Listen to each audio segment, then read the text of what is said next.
o que esperar do corpo no combate. Então a gente vai trazer justamente essas questões gerais da fisiologia, né, do estresse, né, e a gente vai colocar aqui em termos de consequência ali no corpo e depois mais específico ainda da análise para análise de quem está em um confronto armado. Então, de maneira geral, a pupila vai dilatar, cristalino será achatado. Cristalino é que dá o foco visual. A gente vai ter distorções de percepção. Então, a gente vai, às vezes, algo por conta dessa mudança na pupila e no cristalino, uma coisa que está mais longe vai parecer que está mais perto. É algo de certo, vai parecer maior. A gente vai ter mudança na percepção do tempo, mudança na percepção de velocidade da que as coisas estão acontecendo. A gente vai ter processos que a gente chama de top-down, ou seja, uma interferência do contexto muito forte, que muita coisa você vai concluir em função do contexto e não do que está na sua frente. Então, sua percepção de perigo, ou de se uma pessoa é ameaçadora ou não, muitas vezes vai depender muito mais da rua em que você está, que bairro, como você conhece aquele bairro, se ele é perigoso ou não, se você está naquele momento vulnerável ou não. Então, essa percepção de contexto vai ser determinante para o que você vai perceber no ambiente como ameaça ou não.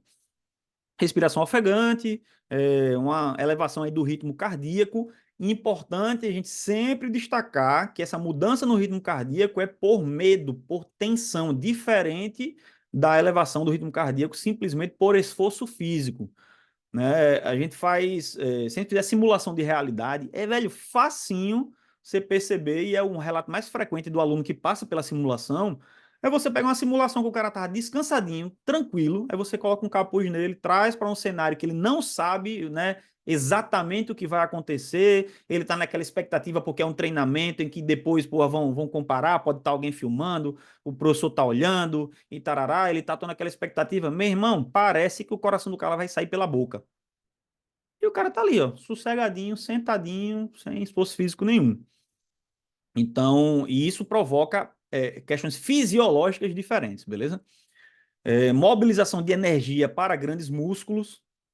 Então, vai ter um trabalho diferenciado ali do fígado, né? Disponibilização de glicogênio, não sei o que, parará, disponibilização de energia no sangue e a própria.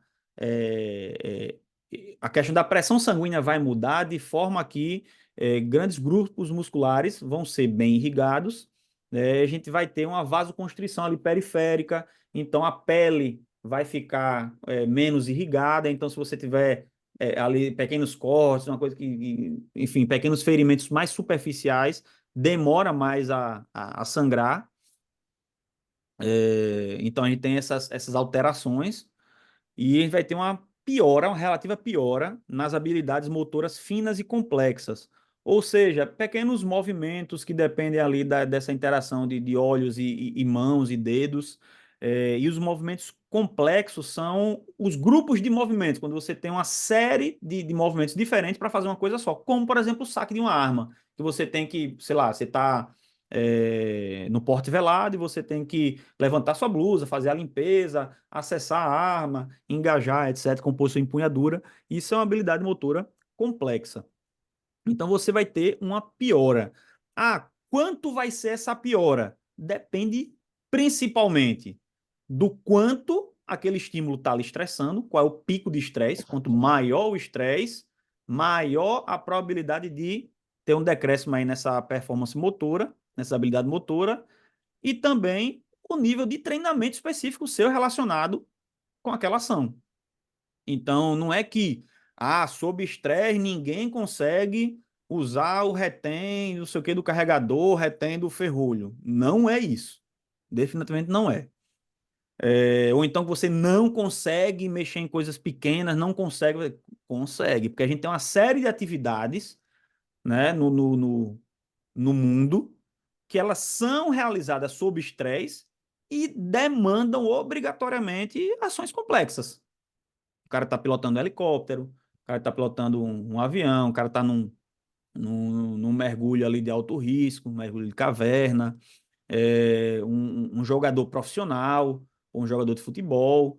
Tem uma série de coisas ali. O cara, sei lá, quando aquele cara super experiente, super frio que vai bater aquele pênalti, E ele mesmo faz um negócio absurdamente técnico e complexo, com toda a segurança do mundo, na final da Copa do Mundo. Né? Então, consegue. Só que, em geral, você vai ter como consequência a piora dessas habilidades. Tranquilo? O Júnior falou aí que as zebras não se preocupam com os tipos de porquê. Bom argumento. Importante.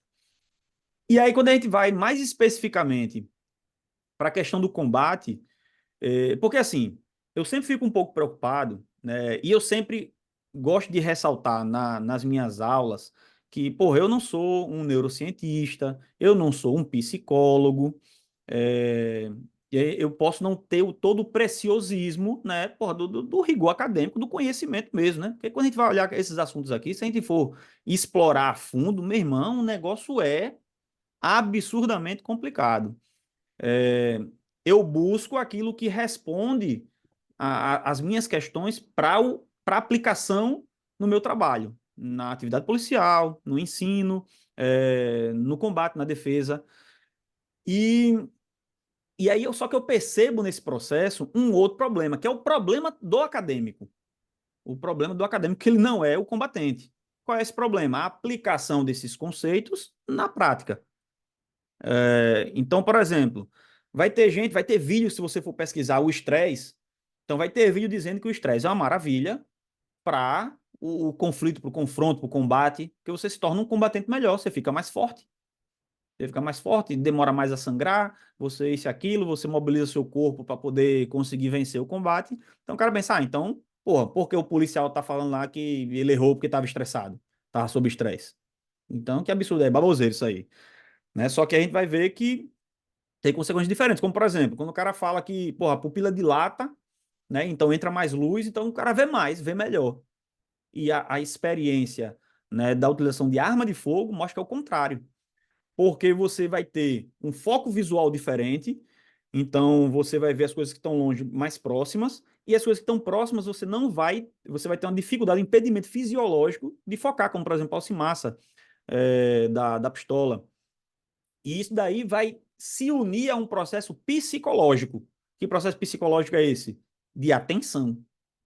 Você vai focar a sua atenção na o que a gente tem como ameaça primária, ou seja, aquilo que você percebeu primariamente como fonte da ameaça, que pode ser a ameaça de fato, a única, pode ser uma das, ou pode ser uma enganação, justamente para chamar a sua atenção, enquanto a verdadeira ameaça está em outro ponto.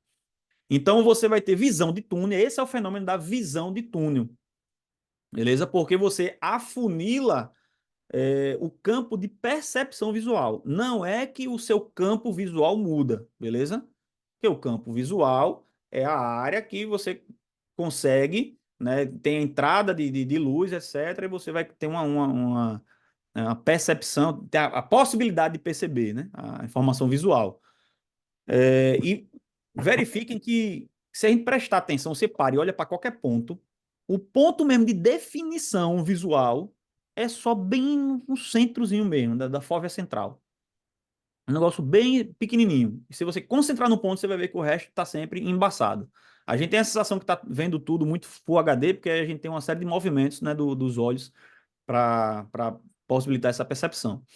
E aí, a visão de túnel é justamente a soma dessa questão fisiológica, em que você tem dilatação da pupila, você tem o achato cristalino e tal, junto com o processo psicológico, que faz com que a sua atenção, o seu foco atencional, fique bem restrito.